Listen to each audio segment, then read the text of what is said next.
Good afternoon, Michael Malice here. Let that be your welcome for the next hour. We have with us a very special returning guest, someone I'll be joining on the road in the near future. Dave Rubin, host of the Rubin Report. His new book, Don't Burn This Country, will be coming out shortly. Dave, thank you so much for taking the time out of your busy schedule to come back on the show.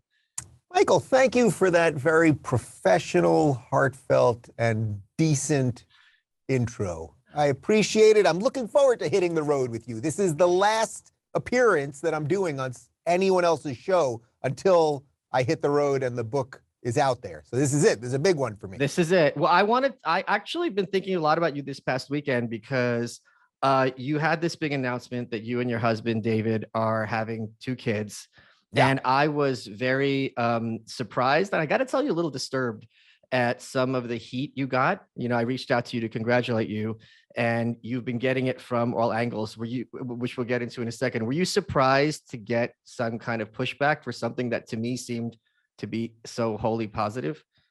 So first off, let me just say what I said to you on the phone, and I appreciate the call. And it's funny, we live in this bizarre time where everyone feels they have to do everything publicly. So I had to make this announcement publicly, which I knew I was going to do at some point because I do talk about my life on my show, just like you talk about your life. So Wait, I don't. Hold on. I don't. This is one of the reasons I don't, because I see what happens to people like you, and I hate that. Well, but it's not that you're overtly talking about your life on a day-to-day basis. But from what I know about you, you're not going to really hide something that's very important to you, something like that, right? Sure. So it's not necessary. It's not that you're look at the experiences that you've had in your life and where you've gone and things. And I know those are work-related things.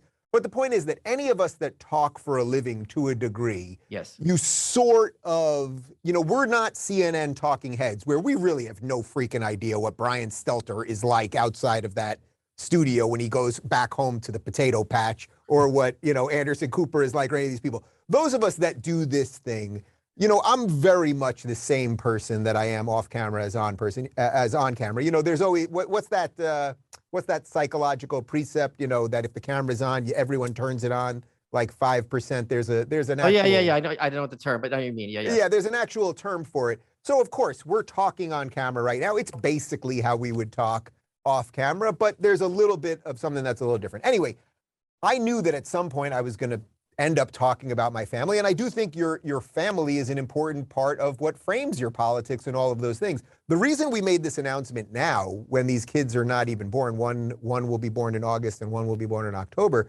was that David, his friends are all having kids right now. He's at that age where there's just like this explosion of babies everywhere, and the moms and the dads are all putting up pictures, or the to-be moms and to-be dads are putting up pictures everywhere.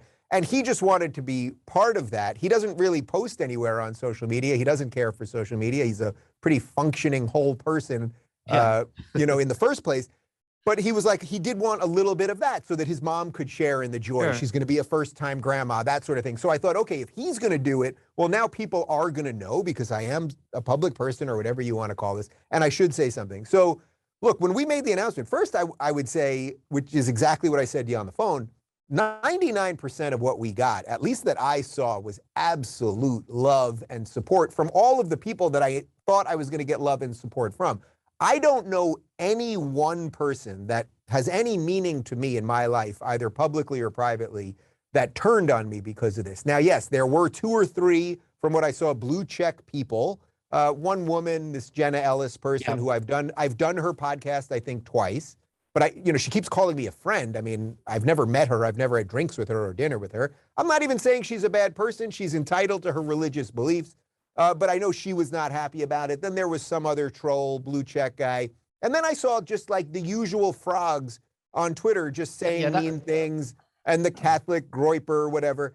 Look, the internet is evil and murky. You know more about this than anybody, right? Like what goes on the underbelly of the internet. So in terms of the people that matter to me and the people that I'm associated with publicly, who now are almost all conservatives, Glenn Beck and Dennis Prager and all of these other scary people, and all of the folks at PragerU and the entire Blaze family and all of the hosts at the Daily Wire who either emailed me, or Candace was at my house a few weeks before and she knew, and we were looking at strollers. I mean, It was a lot of love, but that's not to say that there isn't a little something on the right related to the religious portion of conservatism that still has some weird stuff here, and we have to slog through that. So, you know, there was sort of a meme out there like, my audience turned on me, or saying Forbes wrote a piece, Dave Rubin's audience turns on him. It's like, I didn't see one person who knows me, who likes me, that was angry at me. My audience, I think, tends to be, I would say,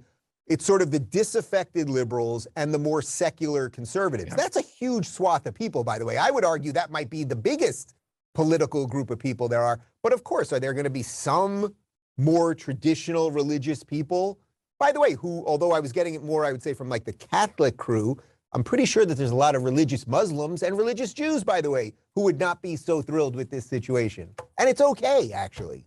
But, you know, the reason that I first heard about this controversy is I was on Glenn Beck 2 Fridays ago. And before I went on the air, he was talking to his audience, and he was defending you very kind of aggressively, because he had said, some of you are writing in or emailing or tweeting, whatever, trying to get Dave fired. And he goes, let me assure you, over my dead body, this is Glenn speaking, he said, I would rather burn this company down. And let me assure you, I've done that in the past before I do something like this. So that must have been nice to have that kind of vociferous defense. I'm just a little, let's just break down some of the issues, because obviously, Michael, as deep as you want to go on this, I really mean that. I think it's important, actually. Yeah, because I mean, one of the big conservative arguments, and we don't have to be personal here, is it is preferable for a child to have a mother and a father than for a child to have 2 fathers. Now, the mother and a father is obviously not an option in this case. You're gay. Do you agree with that criticism as a rule? I don't have a problem with that premise as a general rule for human society. The easiest biological way for a child to be born, obviously, is with 1 man and 1 woman. Okay, we don't have to go into 6th grade health class stuff to figure that out. You mean kindergarten? Yeah, or what now in Florida, if you say anything about it, they'll kill you, right? Of course that, you know, there are ways in life that you can have sort of the easiest thing possible, the best thing possible, and sort of those two can meet sometimes. Then there are things that are more difficult but are still good. Then there are things that are thought of as more fringe that might still be good. Then there are things that are fringe that are bad. There are things that are mainstream that are bad. So what you want to figure out, I think, is that you want to welcome a child into this world that will be welcomed into a home that is full of love and safety and acceptance and good ideas, and a place that will nurture that child to live the best life possible. Now, in most cases, because there are way more heterosexuals than homosexuals, that is true. And the traditional family is an important thing. You know, it's ironic because people are saying, Rubin, you know, some of these people are saying, well, Rubin's attacking the family. Well, I understand that what my family will look like will not be exactly the way your meme of a family was, except I am trying to build a family that will not only be good and loving, but will be an important piece of the community and fight for the ideas that fight for religious liberty and all of these things. So look, I will not sit here and say, no, it is not important that you have a mother and there is no special bond between the mother and the child. I don't want to get into every specific piece of how we are going to raise this child, but I will tell you this. David's mom is going to move down here for a couple of months at the beginning. David's sister, who was a nanny for young toddlers, is going to be living with us for a while. We are going to have a night nurse as well. My sister, who lives in Miami, is pregnant right now with her 3rd kid, due the same week as our first child. These are all important female role models and people that will be in this child's life. Also, you know, a little bit of this, and this is where we could get into some of the gender role stuff and that we're constantly talking about in society, is, you know, men and women are different, obviously, biologically, and in terms of generally men care about things and women care about people, but not always. So David, for example, and you know David pretty well, David is the most nurturing, loving, caring, like homemaker type person in the world. It's one of the reasons that I love him. He is going to have a lot of those attributes that would be thought more of as the mother, but not all of those attributes, and there is no full replacement. And I would also just say one other thing on this, which is we're just going to do the best we can. And I suspect that the best we can is going to be a lot better than what a lot of traditional families end up with, whether it's, physical violence or emotional abuse or abandonment or alcoholism or anything else. But I hope that's a pretty good answer for what you asked there, because I don't want to dismiss the question. When people say, look what's happening to society, and it's partly because of the breakdown of the family, I do agree with that. I really do. But what we're doing here, I don't think is in counter to that. It's just sort of a more outlier situation. One of the things I disagree with about conservatives, and I disagree with a lot of things, is this insistence on the nuclear family and the claim that it's been time tested. Whereas, especially someone like myself coming from Eastern Europe, it's always been the extended family that has been the bedrock of society, meaning you have the aunts, you have the uncles, you have the grandparents, everyone's involved. So if something happens to mom and dad, or if mom and dad are just maybe not good people, that kid has a backup. Or if mom and dad are working in the field, grandma's looking after the kids, aunts and uncles are looking over the kid. This idea of the nuclear family is kind of a 20th century suburban, Ozzie Left's Harriet invention that they've kind of extrapolated back into the past. So I'm actually very glad to hear, and I'm not surprised to hear, having met members of your family, that there is going to be the whole mishpucha there to make sure these kids are being raised in a good home where they're not going to be at a loss for anything. There's going to be food on the table. They're going to have clothes. I think you and I both agree that one of the worst aspects of any society is how children are treated. And, kids are born who aren't wanted. Kids are born who don't have food on the table. This is something I find very disturbing. So obviously these kids are going to be raised, provided for. Yeah. And look, the thing is, we will really do the best we can. And, every parent learns on the fly, but, having that extended family there. And as I said, my sister who lives here with 3 young kids of her own, so they'll have cousins that will be here too, on top of David's mom and sister. And my mom's not too far away. And that you build that thing out. And I get some of the reservations. You can't, no one's denying. I mean, this is the funny thing. It's like, you'd be crazy to deny the importance between a mother and a child. Like, I'm not sitting here and denying that. But life works in mysterious ways. And I think there are all sorts of ways to feel love and to feel acceptance and everything else. And also, the other piece of this thing is, what is it that these people would want with gay people? If you accept that gay people exist, right? So if you just accept something that is very obvious, there are gay people, okay? If you accept that gay people exist, and then you say to them first, say 10 years ago, and for most of human history before that, you cannot enter a long-lasting relationship sanctioned by the same things that sanction everyone else's relationship. Now, personally, I'm not for forcing religions. I would never force a temple or a mosque or a church to do a religious ceremony for gay people if it was against their beliefs. But in a secular society, I believe the secular institutions have to honor that. But if you say to people, you cannot enter a relationship with the same benefits and long-term, hopefully generational benefits, because they benefit you as a human. If you're with someone for a long time, you start hopefully if you're with the right person, you'll become a better version of yourself. I'm way better now than I was before David, say 13 years ago or something like that. And if you say to people, no, you can't get married. Well, okay, so then what do you leave these people with? You leave these people with what a lot of guys in West Hollywood have, which is a very sad thing, by the way. West Hollywood, the gayest place on earth. You see these 70-year-old guys who have lived their entire life to work out and self-tan and get hair plugs and carry their little dog and go out at night and get wasted and maybe do drugs and chase more sex. And I'm actually not even judging anyone that is, if you're living your best life doing that, then so be it.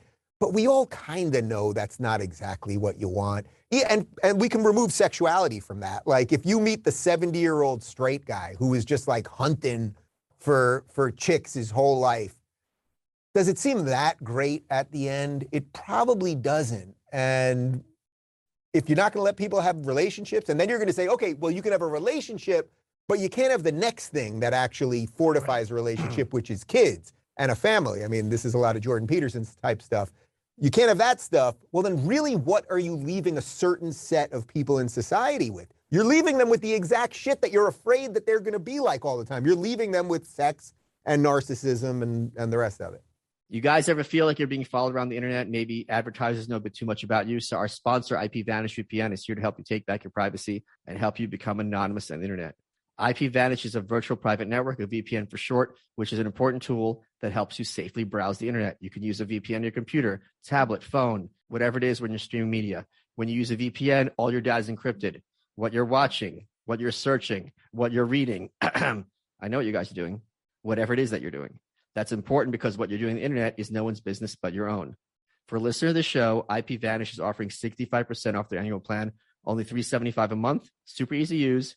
Turn on with one click. It runs in the background, helps to protect you while you're browsing the web. Go to ipvanish.com/malice and use promo code malice. That's MALICE to get your 65% off savings. Their annual plan is just $44.99 for the first year with our discount. This is the time to sign up because with our discount and their current promotion, you can get a VPN for 65% off the usual offering. Here's the thing. IPVanish is the best of the best. 4.7 out of 5 on Trustpilot with over 6,000 reviews. Remember, it's ipvanish.com/malice to get the deal and start protecting yourself online. You're Welcome with Michael Malice is brought to you by Progressive. Now, what's one thing you'd purchase with a little extra savings? A weighted blanket, smart speaker, that new self-care trend you keep hearing about? Well, Progressive wants to make sure you're getting what you want by helping you save money on car insurance. Drivers who save by switching to Progressive save over $700 on average, and customers can qualify for an average of 6 discounts when they sign up. Discounts like having multiple vehicles in your policy. Progressive offers outstanding coverage and award-winning claim service day or night. They have customer support 24/7, 365 days a year. When you need them most, they're at their best. A little off your rate each month goes a long way. Get a quote today at progressive.com and see why 4 out of 5 new auto customers recommend Progressive. Progressive Casualty Insurance Company and affiliates. National annual average insurance savings by new customers surveyed who saved with Progressive between June 2020 and May 2021. Potential savings will vary. Discounts vary and are not available in all states and situations. Let's get back to the show. So one of the other arguments I've heard, which I always try to steel man arguments and try to see things from other people's perspective. The North Korea book I did, Dear Reader, was the North Korean perspective. The argument was you and David are basically taking these kids from their mom, which I don't see how that's really different from, like, let's suppose adoption, in which case a child is being taken from their biological mom. Is that something that kind of gave you pause? Well, first off, I agree with you in that I don't see much of a difference. There's all sorts of reasons that kids get adopted. Sometimes, a parent comes to, 9 months pregnancy and then just, I can't do this. And then they give up the child. That would be giving up the child. Sometimes the mother could be a crack addict. Sometimes the child is abandoned. I mean, there's a litany of really, there's things that we can't even think of that are so horrific probably that lead kids into horrible situations. And then these miraculous, families that come in and save these kids. I didn't expect to see a real pushback on the IVF thing because this is something that's been done for years. It's regardless of sexuality. I mean, there are men that can't get a woman pregnant. Yeah. There are women that their eggs are no good. There are couples that have both of those problems. There are sometimes, just the freak accidents. One of the interesting things that you'll find when we were doing this, we did a lot of the IVF stuff over COVID. Our doctor told us he saw more miscarriages in the 2 years of COVID than he had ever seen in his 30-year career. Wow. With no scientific evidence. There was nothing he could point to in looking at the women's bodies that said there was any difference. So I'm not saying that has anything to do with vaccines. He didn't say that to me either. But the point is that maybe just the stress of life led to all sorts of things where women weren't getting pregnant. We just don't know. So I didn't expect the pushback on the IVF thing as much. I think there are interesting ethical, and I'm happy to talk about them if you want, ethical issues around IVF and where does life begin and what do you do with the discarded embryos. These are all things we should talk about. That also is the irony to some of the people that were, and again, most of it was just anonymous trolls that I don't pay attention to. So when you called me that day, and I could hear it in your voice, the way you presented this, like you genuinely felt, oh, how upsetting this is that on such a good, wonderful, loving day that you'd be getting such hate. And it's like, I don't see most of it, honestly. I have the filter on my Twitter thing, so I really only see the verified people. I don't really see the trolls. I don't look at YouTube comments. So I don't really see this, and it wasn't like my email was blowing up from my own fans being like, oh, you're gay, now you've pushed us too far, but there are ethical issues around IVF for sure, and when life begins and all of those things. We felt that was the road that was better for us because we wanted the same egg donor. So we have one egg donor, and then it's both of our sperm for these two different kids. So the kids will be biologically connected, and we felt that was important. But everyone has their own measures. And look, that leads to all sorts of interesting debates related to science and the importance of the womb. And we're going to have in our lifetime, there will be artificial wombs. There's just no doubt about it. This is coming whether you like it or not. And we can, again, have the discussions about humans playing God and all of those things. But I don't know that that's what this was really about for the people that were, say, not thrilled with me. Yeah, it seems to me that the bigger issue, in a sense, well, I don't want to speak for other people, but if you're going to, like you had said earlier, if you're going to accept the marriage and the relationship, I would think organically you would want, or you could just say, well, we hate it from the beginning. But it's the odd thing is, it seems to be an issue now, as opposed to, when you came out or when you got married. But I think those would be the bigger pill to swallow in terms of, okay, we're trying to normalize homosexuality, which in America, it feels like that ship has largely sailed. Well, there are people trying to normalize. Well, there are people trying to hyper normalize sexuality, right? Like now we live in a time when being gay, you're getting so much credit for it now. It is so embedded in the machine. It's so the reverse. Michael, I am the grand old age of 45 years old. This is completely the reverse of anything I grew up with. I never, even for the moments that I didn't really think about it in a way. I was in my own world thinking about sports and Star Wars and all the nonsense, whatever it is that I was thinking about. But there was no, once I guess I got a little bit older and say maybe in college or a little bit after, I still never thought of a future. I just never did. It wasn't something, I never thought about being in a relationship or being married or having kids or anything. If anything, being gay was like an out of all of that. And I did a lot of shit in my 20s and 30s. Wait, I really did. You? Fran Lebowitz, who I think recently quietly came out, she's a longtime New York commentator. Yeah. There was a documentary about her by Scorsese, and she was like, I'm shocked that the military and gay marriage are the two institutions gays are banging down the doors to go in. She's like, people used to pretend to be gay to get out of going in the military. Wait, did she just come out? I mean, she's like, if you said to me lesbian, it would be her face smashed into the screen. Dave, I think it's the kind of thing where I remember, and you're going to laugh in my face, and people watching this are going to laugh. RuPaul, when I was a kid in high school, was not out. And I talked to my dad and said, you don't know that RuPaul's gay. And my dad correctly looked at me like I had three heads and was an idiot, because there was this kind of glass closet where people, if you knew, you knew, but there was this pretense that gay is bad, this person is good. Therefore, unless I see them, having sodomy, you don't know that for a fact. Well, it's like Liberace, right? Exactly. Like the women did not, Liberace or who's that? Barry Manilow. Like some of these people that were so, he's singing about Mandy, and it's like, well, man, maybe, I don't know about Mandy. But yes, so things did change. The internet changed that. The way we all view privacy, I think, changed all that. I think there are things that, because my affect is not gay, whatever that means, people always tell me it's so great. And I don't know, it's, this is what I am. It is what it is. But maybe if I was a little more effeminate, people would be a little more okay or something. But I got to tell you, this is one of those things where the internet does really strange things with all of our minds. And it's very hard to gauge what is real or not. Because again, if you ask me what was the reaction in everyone that's important in my life that I actually know, it was unbelievably positive. If you then extrapolate that out, well, okay, the people that you know that are public people online that you associate with, every single one of them, all great.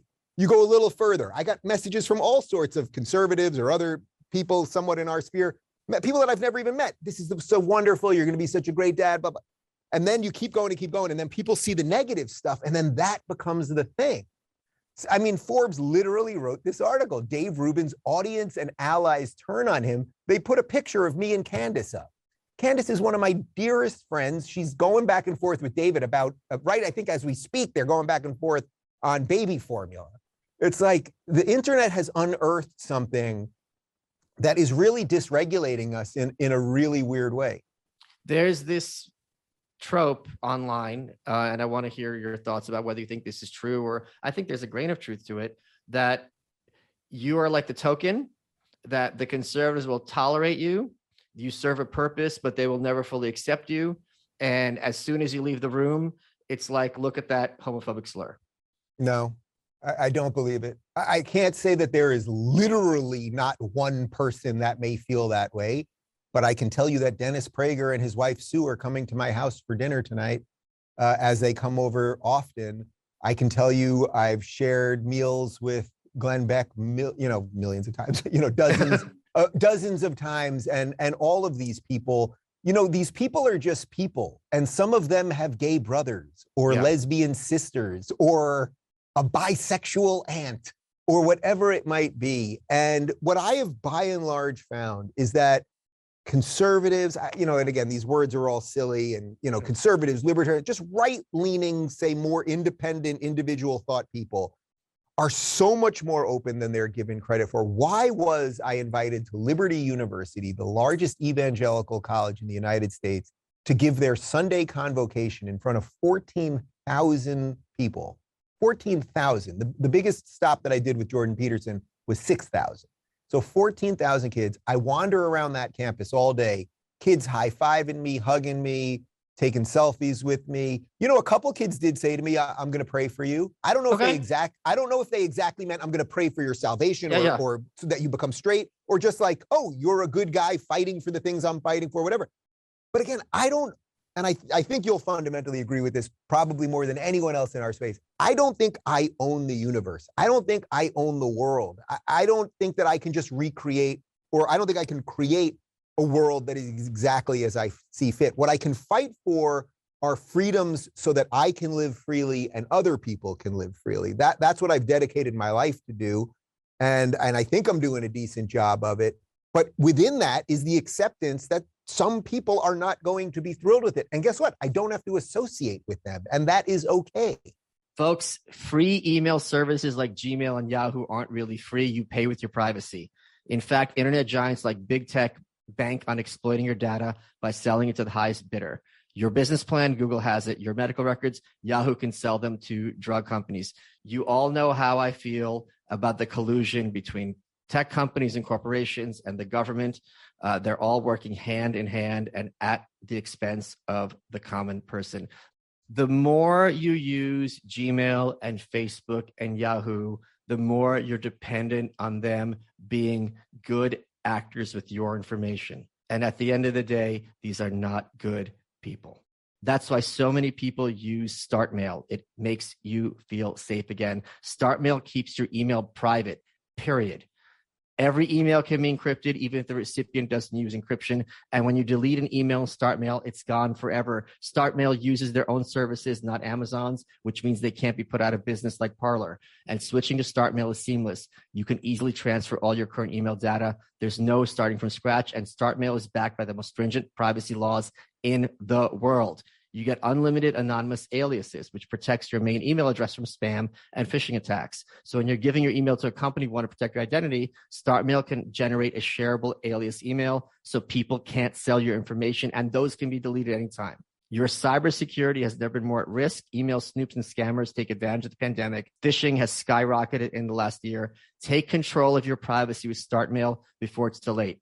You can start securing your email privacy with StartMail. Sign up today. You get 50% off your first year. Go to startmail.com/you're welcome. That's STARTmail.com/you're welcome for 50% off your first year.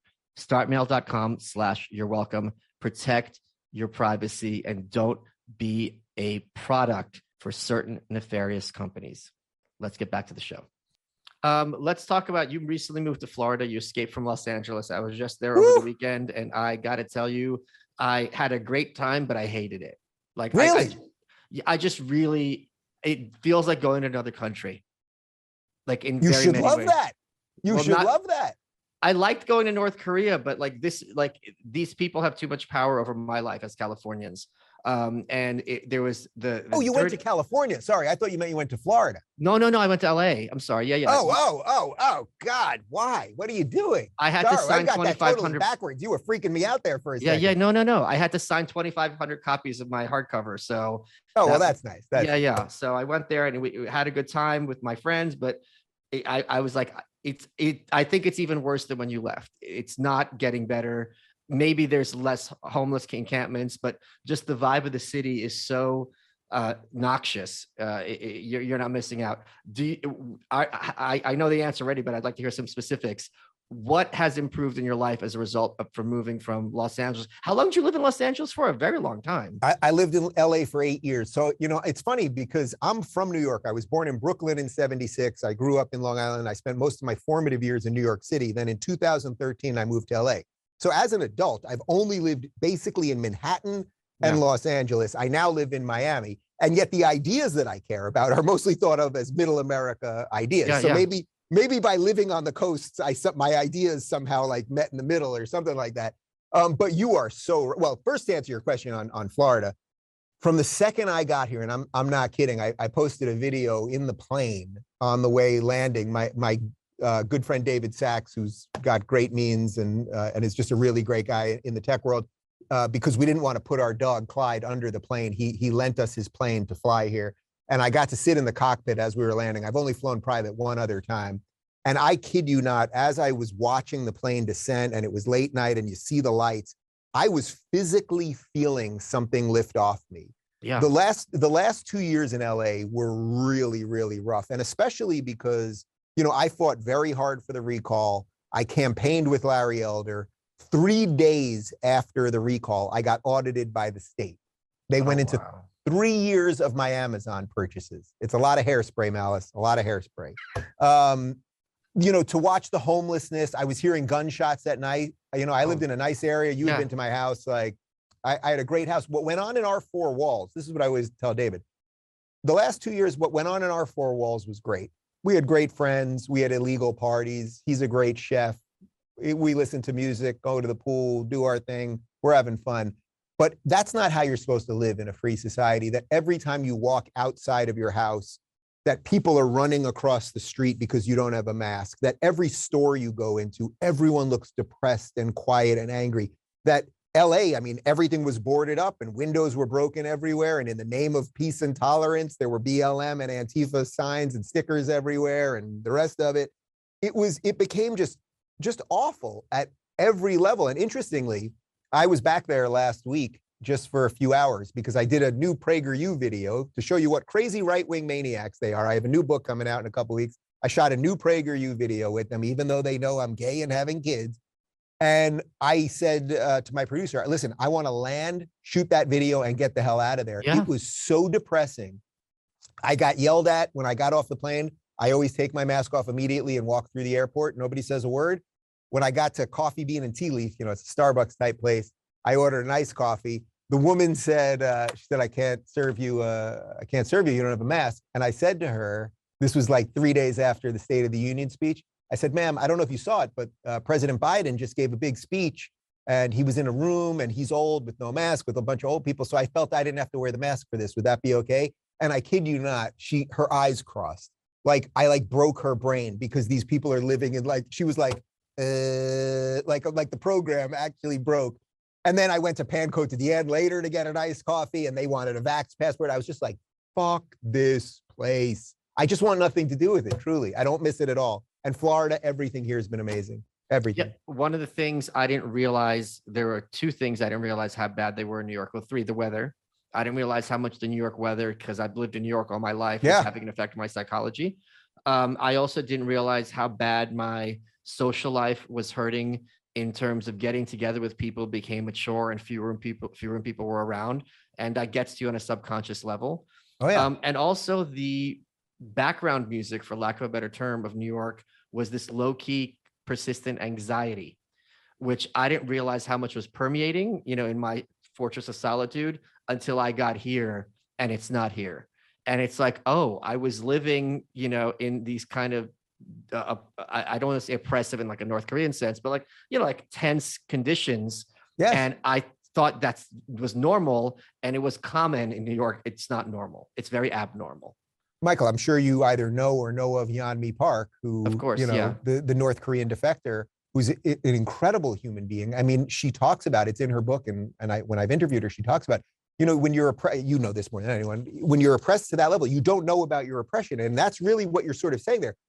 You just keep shaving off the top, and then months go by, and you're like, I don't really go out anymore, and I don't go to the movies anymore. I never sit at a bar and meet a stranger or have spark some conversation. And that was driving me crazy. I like to occasionally go to a bar by myself and sit at the bar. And sometimes people will recognize me and come up to me, but sometimes I just strike up a conversation with someone, or I talk to the bartender. Those things were completely gone. The thing about walking my dog and having neighbors literally pulling dogs away. And I could feel my dog was getting anxious because it was like dogs are supposed to freaking sniff each other. And every time I'm walking down the street on a beautiful 82 SoCal, 2 p.m., no clouds in the sky, and some, 35-year-old, otherwise healthy person masked and afraid. It's not supposed to be that way. And that's why Florida, quite literally a breath of fresh air. The air, well, certainly the air is better in Florida than it is in Los Angeles. The people are happy here. I've experienced nothing but goodness here. My whole team is happier here. We're going out again, like we're seeing people. And this is, I think Florida really is ground zero for what a future America, if America is to continue, this is it. This is the model, more than Texas. You're in a bit of an odd spot because Austin, which obviously Texas has done a lot right, not everything, but no one does everything right. Austin has a lot of problems too, still with homelessness and a bunch of other stuff. We'll see which way Austin teeters and then which way that pushes Texas. But Florida is freaking strong right now. And it's strong not by coincidence. Florida man who was wrestling alligators knew something about freedom. Ron DeSantis, who won by 1 point over a meth addict, he has grown into this role. And that's the model that has to be I don't think he was a meth addict. He was a meth aficionado. Well, who was the guy? What was his name? Andrew Gillum. Andrew Gillum, whatever he was. He was a meth aficionado. Yeah. I mean, literally, a guy doing meth and having orgies was basically 1 point away from winning Florida, which imagine if that had happened. Imagine if Florida had gone blue and then COVID would have hit. The entire country could look we could look far more like Canada or Australia right now than America. So Ron DeSantis, I don't like worshiping politicians or people, but what he now represents and what Florida now represents, I think is extraordinarily important if this thing's going to continue. One of the other things that I'm very happy about, which people might be surprised given you and I, we're political animals. This is our job. We talk about politics. People don't appreciate to what extent when you were in New York the last couple of years, it was inevitable that someone would bring up Trump no matter what the conversation. And at a certain point, like, I don't find Trump that interesting, where literally every conversation I have, he has to be brought up, kind of like what's Sheldon saying, bazinga. It's like, okay, I get that you hate the guy. There's lots of bad things to say about him. I don't need to hear about him when I'm trying to get some pizza. Did he have to say bazinga in every episode? I didn't really watch the show, but they had to do it once every episode. It's unwatchable. I would not know. I can't sit with that garbage. But that's a great point, and it's an interesting opening maybe to somewhere else we could go here, which is the last liberals, the sort of anti-Trump liberals who claim that they're not woke but they're still liberal, who basically all voted for Biden, or maybe some of them didn't vote, but they were very adamantly anti-Trump. It's like they've got a lot of egg on their face right now. And I'm really trying on my show over the last couple of weeks and months to figure out what to do with them. Somebody like Bill Maher, I think is like such an interesting case, because it's like, man, you get it on free speech. You get it on critical race theory. You now get it years late, but you get it on COVID and lockdowns and all of that. You get it on the gender stuff. Again, you're late to the party on all this stuff, but you get it, and you're an old school liberal. But you had such Trump derangement syndrome. I mean, let's remember, Bill Maher, middle of Trump's presidency, I wouldn't mind if the economy collapsed to get rid of this guy. That's what he said. It's easy when you're worth $100 million. Just a few days ago, Bill Maher said, in the midst of the Supreme Court nominee hearings, Ketanji Brown Jackson said that Republicans would prefer that there be no black Supreme Court justices. It's just so boring. And I think these people, I don't know exactly what to do with them, because I'm really trying to. And this is also, I got to interrupt because I think he's lying. Because if you ask conservatives, would you rather have 9 Clarence Thomases or 9 of any other justice? Literally, I think 99.9% of conservatives say, I want 9 Clarence Thomases. That's why it's so sad. I agree with you. I think he's either lying or hasn't thought it all the way through, or relative to when we're talking right now, the Oscars were last night and there was that whole fiasco with Will Smith.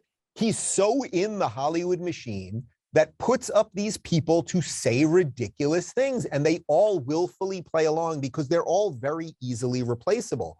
So at the Oscars last night, you know, you've got who's the fat chick and the other one, Wanda Sykes, and then the fat blonde, what's her name? And then Amy Regina Schumer? Hall. Who's the Amy Schumer? Thank you. He was looking at me, Amy Schumer too. Amy Schumer, the fat one. You have they're all dancing around saying gay, gay, gay, like sticking it to Florida. And it's like, what is wrong with you people? The bill is only that you won't have sexual conversations from kindergarten to third grade with a public employee and then be able to hide that from the parents. And they're all pretending this is an affront to gay people. I know plenty of gay people, and there's an awful lot of gay conservatives or whatever the hell you want to call it here in Florida, who are more angry at this bill than the average religious conservative, believe it or not, because it makes us all look like freaks. I'm very sensitive to that. These people have nothing to do with me. Amy Schumer, you are not helping me. You are actually not helping gay people. I would argue you're wrong, because Amy Schumer personally has cured a lot of heterosexuality. She is she's one of the biggest converts for gay men on earth. I actually, now that I think about it, I was actually not gay until her first HBO special. That was the one in the middle of it. I thought, then you ran away screaming. I can't take this anymore. Yeah. Guys, I love Crowd Health and working with them, because if you're uninsured right now, I get it. Even with insurance, healthcare costs are out of control. Nothing is stopping insurance companies and hospitals from continuing to raise their prices, and there's enormous incentive for them to do so. But thanks to Crowd Health, you don't have to choose between rolling the dice or paying through the nose for some peace of mind. Crowd Health gives you a new way to pay for healthcare, because there's no doctor networks, there's no huge premiums or no high deductibles, and there's no surprises. So Crowd Health puts community back in community healthcare and gives its members access to high quality care for up to 60% less in the process. You pay one low monthly total, you fund your account, and you get access to the Crowd Health community, which is less than $200 a month for most people. 100% of your contribution directly funds and reduces the healthcare cost of the community. How do they lower your costs? They make payment to doctors and members as quickly as possible, and they negotiate on the community's behalf when unexpected bills arise, which totally reverses the vicious incentives that got the healthcare system into this mess in the first place. Are you ready for a better way to pay for healthcare? Join the crowd. Right now, you can get your first 6 months for just $99 a month. That's almost 50% off normal price at a lot less than a high deductible healthcare plan. Just go to joincrowdhealth.com and use promo code WELCOME and sign up. That's joincrowdhealth.com, promo code WELCOME. Crowd Health is not health insurance. It's a totally different way of paying for healthcare. Terms and conditions may apply. Let's get back to the show. But I think that you're right about Maher in a certain degree, and I've been trying to say this on my show. It's like, man, you get it on so much of this. So then what is it that makes you liberal or a Democrat at this point? Is it that I can only see three things at this point. So there's abortion. That's one. Let's just put that aside for just a sec, because that's a big one, but we can do it. There's abortion. There's big government programs, meaning affirmative action and the welfare state and all that, which they still seem to love. But it's like, dude, read a Thomas Sowell book or understand anything about human psychology, and you'll understand why this doesn't work. And it keeps people intergenerationally trapped in poverty. And then the third one, and this one hits Maher particularly, is the religion one. And I think he's gone so in on calling all religious people idiots that the distance between his reality now and what his ideas are is causing a big problem for him, because it's like, man, all of the people defending the world that you want to live in are those religious idiots. And what do you do with that? Because it certainly ain't the secularists that are saving this thing. And that's a very weird place to be in. What do you make it? What do you make of all that? I was just going to say it's also disingenuous, because just because someone's an idiot, let's assume all religious people are idiots, which is nonsensical, but let's assume for the sake of argument. I mean, look at all the great minds of all time, you know, Thomas Aquinas, St. Augustine. Just because someone's an idiot doesn't mean they're wrong. And it doesn't mean that they're a bad person. So yep. There's plenty of what we've seen for the last how many years that the experts got many things wrong. A very easy example is social distancing. If social distancing was efficacious in terms of preventing the spread of COVID, why didn't they bring it back? And if it wasn't efficacious, why did we do it to begin with? And if they got it wrong, why have none of those experts got consequences for advocating things that had severe consequences for stores in terms of sales and mom and pop shops and things like that? So that's one example where just because someone's smart does not at all mean that they're right or a good person. Do you think it's something like this, which is sort of an offshoot of a Jordan Peterson idea, like that people end up believing in something one way or another? Oh, of course, yeah. That the human condition, that belief is so tied into the human condition that you can run around and say you're an atheist, or you're agnostic, but your actions actually will prove out over time that you're a believer. This was Sam's argument. This was Jordan's argument to Sam Harris when they had those debates. You can say you're not a believer, but you believe so deeply in what you're arguing that you've become a believer of sorts. That's where I come to. So for me, when I look at those three things, abortion, the welfare state, and religion, it's like, if the last thing holding on to someone is abortion, that makes them vote for a Democrat, that's so hard for me to fathom that you've put abortion so above everything else. That seems nuts. The welfare state one just seems obvious that it doesn't work, and people just need maybe more information on that one. The other one, the religion or belief one, I think seems to be the last, that these good liberals who worship science and 6-foot social distancing and masks and all this shit that turned out to be fraudulent at worst or inept at best, they've worshiped all of that. And to say, oh, my worship was wrong, my belief was wrong, and now I have to ally with the people that I have run around calling racists and bigots and homophobes, man, that's tough. That's tough. But I hope that you or I will have this conversation with Bill Maher. I think it's also a function of, if let's suppose I were 6 feet tall, which is taller than average, the amounts of times when my height would be an issue or someone would be like, wow, he's tall, are almost none. But if I'm constantly surrounding myself with people who are 5'4", I'm going to feel a lot taller. So for them, if they have this population, which they can describe as idiotic, in their view, well, since I'm effectively smarter than them, that means I'm a smart person. It could be that they're idiots and you're dumb. Just because another group of people are very dumb doesn't mean you're particularly bright. And I think that's the kind of lie that they're being fed, that if they can have a binary world and I'm group A and group B is dumb, well, I'm the opposite of B, therefore I'm smart. That seems to be the extent of it. And it's really, especially you see it online when people feel the need to be these kind of atheist activists. Yeah. And like, oh my God, you're so stupid, you have religion. They're like, okay, what are you? Fine, they're all dumb. How have you improved the human condition? Where are your great moments in art or in science or in anything that you're and it's pretty much this, not the white power side. Your biggest accomplishment is that you're smarter than a stupid person. Okay, what have you done with that? And nothing. So I find that it's very kind of set. I think that's kind of fallen away. That kind of 4 horsemen of atheism thing from maybe 10 years ago isn't as much a thing anymore, I don't think. Oh no, it's completely collapsed. First off, let me just say as a sidebar, this is exactly why my entire staff is midgets. Actually, I keep myself surrounded by tons and tons of midgets. No wonder I feel so at home in your house. Because well, because you're the Willy Wonka of politics, you around the Oompa Loompas. I keep myself around midgets. I feel whatever.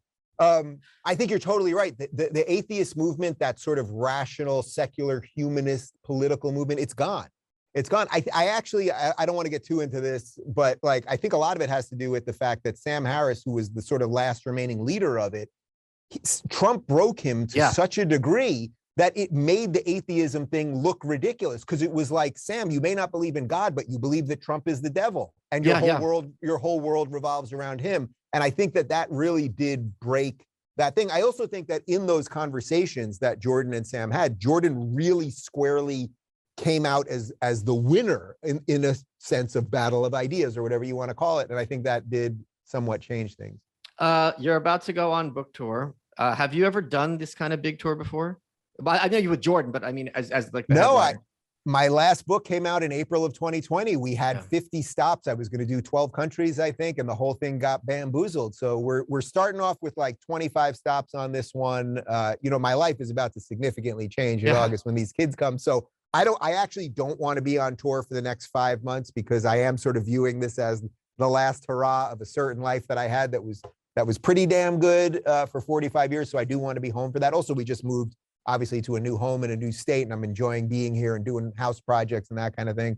But I'm psyched to get back out on the road and just like be out there with people. We're doing Atlanta together, which is one of the bigger, I think it's the second biggest theater. We're doing about 700 seats, selling really well. I hope your good people will come out and see us. People get tickets at daverubin.com, by the way. DaveRubin.com/events. You can see me and Michael Malice. And I'm going to do something that'll be totally unscripted. I want you to get up there and just have some fun solo. Just welcome everybody, whatever the hell you want to say. Are you sure you want me to have some fun at your show, Dave? Malice, you can dress like me. You could dress like Dorothy Zbornak. I don't care what you do. Get out there, have some fun. I'll do my thing, and then we'll do a Q&A together where you can ask me some stuff. I'll push some stuff back on you. Of course, we'll take some audience questions. But just really just get out there and show people we can have fun again. And we can, guess what? Make jokes about people with alopecia. I used to have alopecia. You can make fun of gay people and black people and fat people, and it's all going to be okay. And people need that because this endless hysteria, man, as you said before, related to the depression of New York City, and that you just start forgetting that it exists. I think what people are not realizing at the moment is that there is a pressure building on all of us right now. That we shifted from COVID to World War III, and then they'll bring COVID 2 back, and then something else will happen. And that kind of pressure also is not very healthy to live in. And I think a lot of good people over the next few years are going to check out. I think there's going to be a massive anti-technology movement. I think there's going to be a more off-the-grid movement. But we got to figure out what binds us as people. Otherwise, this experiment may be over. Guys, we got a different kind of sponsor for this episode, the Jordan Harbinger Show. It's a podcast you should definitely check out since you're a fan of high-quality, fascinating podcasts. There's a ton of episodes you find interesting if you're a fan. There's an episode for everyone, no matter what you're into. He's got a lot of cool guests. Like one week, he's talking to a hostage negotiator from the FBI. Another week, he's talking to a cinematographer who discovered Lost City in the Jungle. Something for everyone. The podcast covers a lot, but one constant is his ability to pull useful piece of information from his guests. You'll find something useful you can apply to your own life, whether it's an actionable routine change or just a slight mindset tweak that changes how you see the world. Search for the Jordan Harbinger Show. That's HARB as in boy, IN as in Nancy, GER on Apple Podcasts, Spotify, or wherever you listen to podcasts. Here's the URL, jordanharbinger.com/subscribe. The podcast on Spotify is jordanharbinger.com/Spotify. And to learn more about Jordan himself, you could just go to jordanharbinger.com/about. This is Walk-Ins Welcome with Bridget Pedicy. I love hearing people's stories of resilience and grit. This is why I created this podcast. We are very excited to welcome Jim Gaffigan, Yasmin Mohammed, Glenn Beck, Tim Dillon, Abigail Schreier, Jeff Garland, Ayan Hirsi Ali, Sam Harris, Heather Hying, Jonah Goldberg, Ben Shapiro, Glenn Greenwald, Sarah Shahi, Colin Quinn. If there's a culture of victimhood, then let's tell stories of grit and survival. Subscribe and listen now on Apple Podcasts, Spotify, or wherever you get your podcasts. Let's get back to the show. I was backstage not that long ago. Jordan was here in Austin. Michaela was opening for him. And I forgot how fun it is to see a live event, to be in a crowd, shoulder to shoulder with strangers, and just hearing someone you like talk. It's a great way to spend an evening.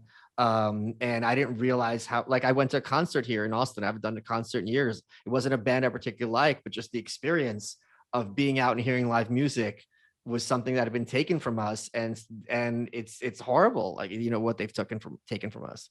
About 3 weeks before lockdowns, I think about 3 weeks, I love Frankie Valli. Love Frankie Valli from the 50s, obviously Frankie Valli in the Four Seasons, Jersey Boys, all that stuff. David and I've seen him in a bunch of different spots. He's 82 years old or something right now. It's not quite the Frankie Valli from Sherry 1963 anymore. But we went to see him up in Northern Cali. It was at an outdoor stadium. And he comes out and it's very obvious he's lip syncing. Like it's not even close. I love the guy, so I'm not attacking him in any way. But you get out there and it's not even remotely close. Like it's 4 words off, And there's this moment I've seen this in a few of his concerts because I've seen him a bunch over the last couple of years before COVID, where everyone for the first 2 minutes is looking and they're sort of in horror. Everybody's like, oh my God, it can't be happening. It's not real. This is weird. What's going on? Is the sound off? And then something happens because of the music. And you just love all those songs, whether it's Oh, What a Night or whatever it might be, or Sherry or Walk Like a Man, blah, blah, blah.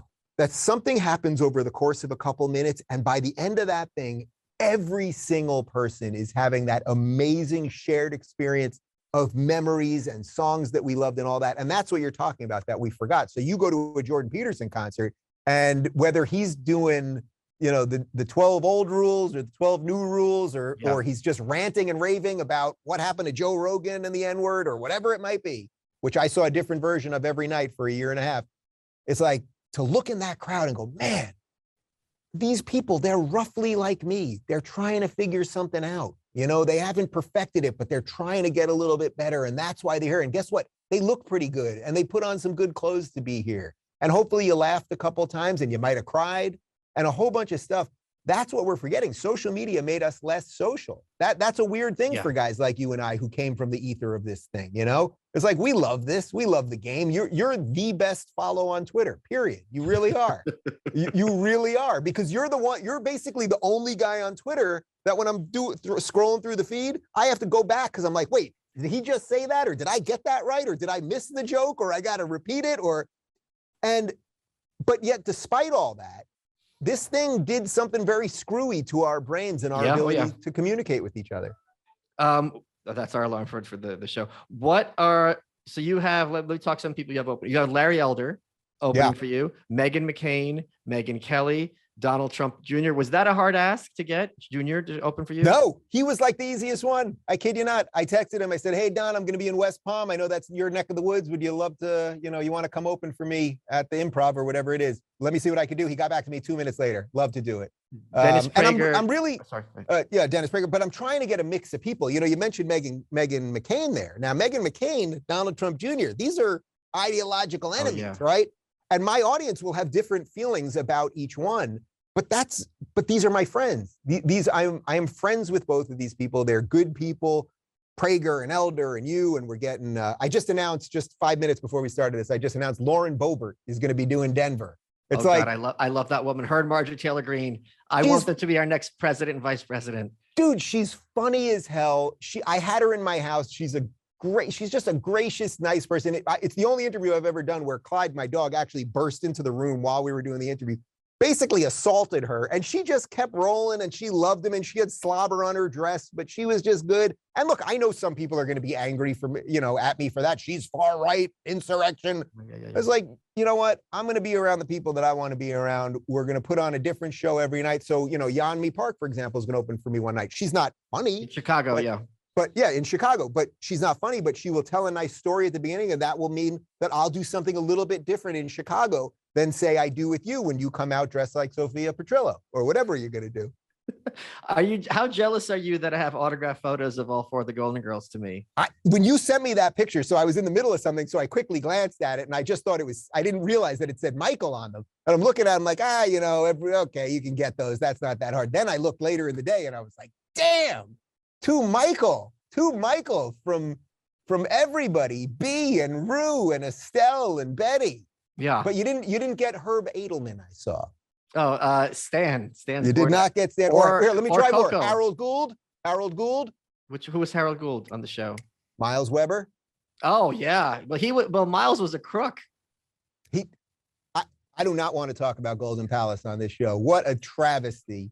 I'll tell you something funny. When I got to LA, one of the first things that I did, I happened to see a sign somewhere that the original creators of the Golden Girls were going to be at USC giving a talk. Oh. So it was supposed to be Susan Harris, who was the original creator, and Paul Junger-Witt, who was her husband, who also created it, and Jay Sandrich, who was the director of the first episode, also directed Cosby. Betty White was there. Anyway, they gave a talk. I went. It was massively packed, so I couldn't even get in the room. I go into the overflow room where they're just showing you the video, and they're doing the Q&A at the end. And most people are just asking Betty White questions. What's your favorite cookie? And, tell us the St. Olaf story. But then somebody got up and said, can you guys tell us a little bit more about Golden Palace? And Paul Thomas gets up and he goes, that fakakta show. I don't ever want to hear about it again. I mean, it was a disaster. It was so bad, what they did to Miles, and then, Stan faked his death. And, without Dorothy as the anchor, it just didn't work. It didn't work. And Don Cheadle and Cheech Marin. Oh. Wait, I don't think I've seen the whole thing because there was 2 seasons, right? No, 1 season. They canceled it the night before they were supposed to start shooting season 2. I read that in Betty White's autobiography. Which autobiography? I'm a woman, or that's what I think, or here we go again.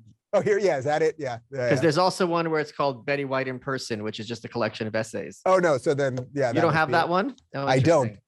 The other one I had by my the master toilet for years. Great read, great read. What are you most looking forward to about going on the road?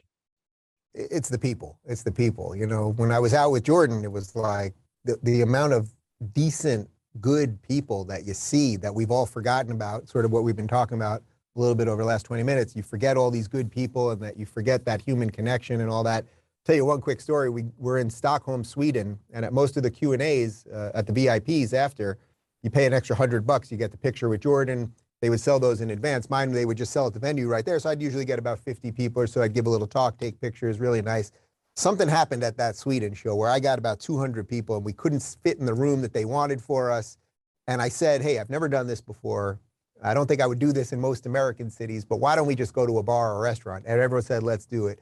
We basically took over this bar, 200 people. There were some really interesting authors and public intellectuals and comedians, really famous Swedish comedian, I can't remember his name. All these people, and we just sat and drank and just had a blast. Some people were smoking some of the funny stuff.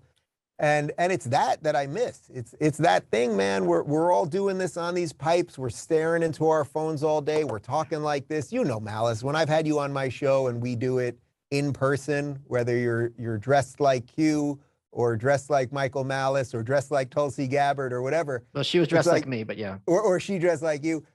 You know, that's the thing that is as good as it gets, when you can get to that human thing again, that we can get pretty damn close because we know each other pretty well this way, but it's not the same. So getting out there with the people, it's the easy answer, but it's the truth.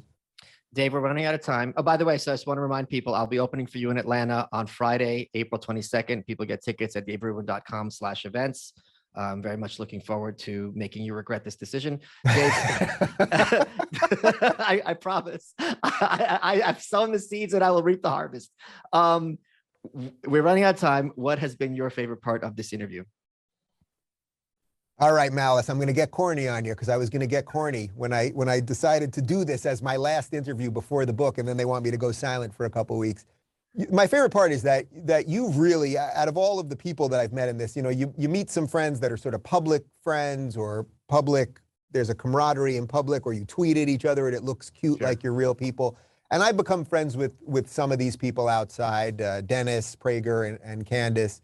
And you, I include in that, you know, we've had dinner a bunch of times. You've come to parties at my house. We hang out. And, you know, when you called me that day and you said, you know, I'm sorry you're going through this thing, even though I didn't feel as much that I was going through it, I thought, this is a good guy. Like, you know, I don't have to slobber on you, but you're one of the great, like, political thinkers of our time. I really think so. You make me think. You're fun and interesting and all that stuff, but you're a human and a good person at the same time. And having been in this game for a while, I've met a lot of people that they're very different off camera, or the ideas that they purport to believe in are not the things they put in practice. And I don't sit here as someone saying that I'm the most perfect person in the world, but I don't think those things are wildly disconnected. And I think you're very similar to that, and I enjoy being on this adventure. And I have nothing better to do than save the world. Do you? You are welcome.